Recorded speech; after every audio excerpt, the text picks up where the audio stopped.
স্বামীর সঙ্গে ঝগড়া করে বাপের বাড়িতে যাচ্ছিলাম, এমন মুহূর্তে ফোনে মেসেজ আসলো।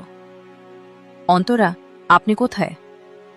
আমি তোমার সংসার করব না, যার কারণে ট্রেনে উঠে বাপের বাড়িতে চলে যাচ্ছি। অন্তরা, আমি হাসিব না, আমি ওর বন্ধ বিল্লা বলতেছি। হ্যাঁ বিল্লা ভাই, বলুন কি বলবেন। তোমার সঙ্গে ঝগড়া করে হাসিব কলেজ যাচ্ছি, এমন মুহূর্তে রোড অ্যাক্সিডেন্ট করে বতরমান রংপুর হাসপাতালে ভর্তি আছে। আপনি তাড়াতাড়ি চলে আসুন। কথাটি শোনা মাত্রই আমার কলিজা থর থর করে কম্পন করতে লাগলো। সব কিছু যেন মুহূর্তে অন্ধকার হয়ে আসলো। মেসেজের কি উত্তর দিব, ভাষা খুঁজে পাচ্ছি না। আবার মেসেজ আসলো, ভাবি তাড়াতাড়ি আসুন প্লিজ। আমি সামনে স্টেশনে নামতেছি, আপনি দয়া করে হাসিবের সঙ্গেই থাকুন একটু ভাইয়া। ঠিক আছে, আমি ওর সঙ্গেই আছি, আপনি আসুন। এরপর সামনের একটি স্টেশনে নেমে সোজা রংপুর হাসপাতালে চলে আসলাম ঘণ্টাখানিকের ভিতরে। হাসপাতালে এসে দেখি হাসিবের এখন পর্দঙ্গান ফিরেনি, মাথায় নাকি অনেক আঘাত পেয়েছে। কি করব কিচ্ছু বুঝতেছিলাম না। সব দোষ আমার, কেন যে গায়ে পড়ে ওর সঙ্গে ঝগড়া করতে গেলাম আমি। এসব চিন্তা ভাবনা করতেছিলাম, ঠিক সেই মুহূর্তে ডাক্তার এসে বলল, আপনার রোগীর অঙ্গান ফিরেছে, আপনি ভিতরে যান। কথাটি শোনা মাত্রই দৌড়ি ভিতরে আসলাম।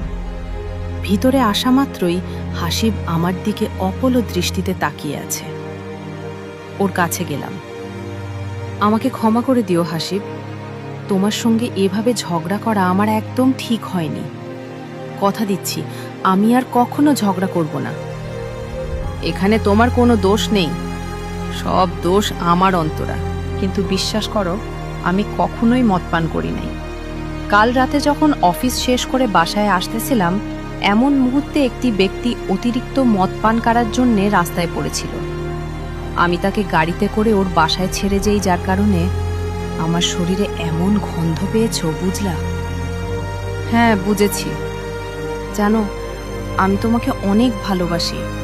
আমি চাই না আমার প্রিয় মানুষটি এসব জিনিস স্পর্শ করুক, যার কারণে এমন ঝগড়া করেছি।